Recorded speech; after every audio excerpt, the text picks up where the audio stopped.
a little example, and I think this was Gary Smalley taught me this in one of his videos. He was talking about how because women's energy and spirits are so much more sensitive, men don't realize that what they think is dropping a pebble can feel like dropping a brick or a boulder. Oh yeah, because my husband had no idea. Perfect. So why I was upset. Perfect. So, baby girl, if you're open to this, I would suggest you have a conversation with him where you say, could we have a conversation about a pattern in our conversations that I think is putting a wedge between us? That sounds great, yeah. And actually get a pebble, a brick, and a boulder. And here's the thing, as you say, sometimes husband, I don't want to use his name again, sometimes when you say things, I think you feels like this, and drop it from about waist high. Let it hit. It's just going to go thunk. Right. Sometimes, and you pick up the brick, it feels more like plunk, right? Drop it from your waist. And the sound and the energy will make a visual and visceral impression for him. And then if you have a big rock, and you can go, more often than not, if I'm already feeling vulnerable and you use this tone that feels accusatory, and we can talk about that separately or whatever, this is what it feels like. And when you drop that from the waist, and I'll tell you that every time I've had a man see this, they're like, no freaking way. It's the same tone. And that's perfect, because then you go, so the tone you just used was surprised. I want to honor that. But as the recipient of the energy that you just sent out, would that feel like a pebble, a brick, or a boulder?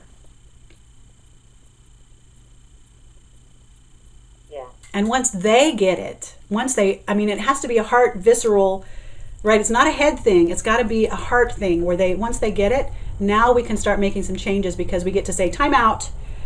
I'm feeling like a brick is coming. Right. And stop before we get into the pattern. And as you know, when I work with couples, I always talk about, let's come to some agreements about how we're going to help each other catch ourselves when these things are happening. And then, of course, you can talk about tone. I remember doing this with a relative of mine. I actually had a niece that was living with me for a while, and she was just a teenager. She had so much pain. Oh, I had such compassion for her. But I was really trying to help her recognize the energy that she was bringing to a circumstance was affecting how people were responding to her and aggravating her experience, right? Right. So I sat with her and I said, sweetheart, you know that I love you, yes? And she kind of, well, yeah, teenager, blah, blah, blah. And I said, well, let me show you an example of what we're experiencing from you. If I were to sit here with you and say, oh, baby girl, I love you, what does that feel like to you? And she's like, well, it feels like love. She didn't really want to be playing, but, she's a teenager. And I said, so what if I said, I love you? And of course she jumped. And I said, right. It's the same words. What's wrong? And something clicked. It was like, oh my gosh. The energy of my words, the energy of my intention, I can mask any wonderful saying if I use the wrong tone.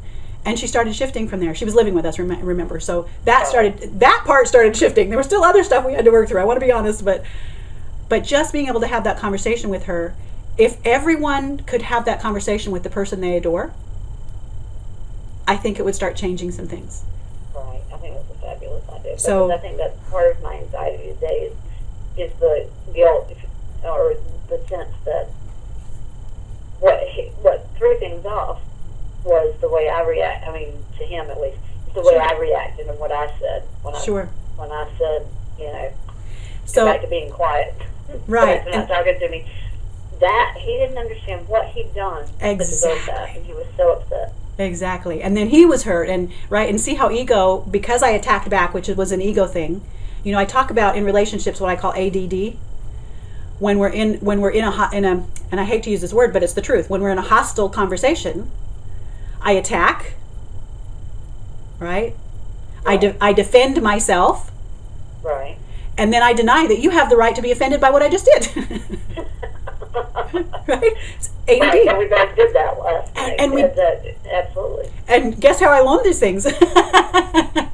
From my own experience of doing the ADD and relationships and going, you know what, that's not working. Can we try another pattern? So, okay, so let's take a breath. I love that. Yeah, let's take a breath and let's think about the experience last night.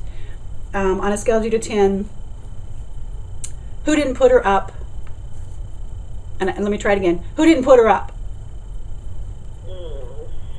3. Okay, and so that's just hanging I in don't there. like it, but That's okay. That's okay.